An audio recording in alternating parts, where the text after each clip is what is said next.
In the U.S., more than 2.5 million grandparents are currently raising their grandchildren. That's according to Congress. I found out about a new local support group that just launched for grandparents who are navigating the challenges. And tonight, they want others to know their group exists. How do you function with two little kids and you're in your 70s? Robbie Schmidt adopted her two sons in 2019. We kept them out of the state system intentionally. And you have to be prepared. Dan Tucker says his grandson went through a traumatic first 8 weeks of his life, and that's when he took custody of him. He's now 15. It was totally impossible for him to be able to return to his mother and his father. Our boys' mom and dad were very involved in drugs and alcohol, and right now we don't even know where their father is, and we're concerned.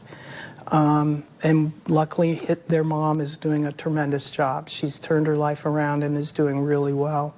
So the boys see her on a regular basis. They talk. Robbie and Dan met through the newly launched Grandparents Raising Grandchildren support group, where Dan is the pastor at St. John's United Church of Christ in Southport. There really isn't anything like this going on to draw grandparents together, while also struggling with where are our adult children who should be parenting them.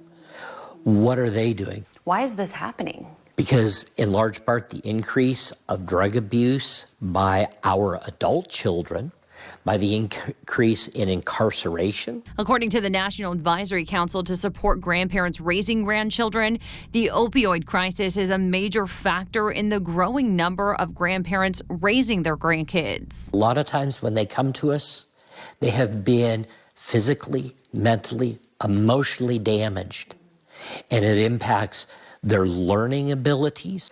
So oftentimes we're taking on huge things. That was my experience. Now Robbie, Dan, and more than a dozen others have a place to go, to connect and share, a place to receive support for this new chapter in their lives. What would you say the biggest benefit of you being involved in this program so far is? I think the biggest benefit is just connecting to other parents, other grandparents, and just feeling just that sense of support. The next meeting for the group is Saturday from 10 to 11 a.m. at St. John's United Church of Christ in Southport. Their goal is to grow this group across the state, and they also want to hire a social worker to meet with the grandkids too.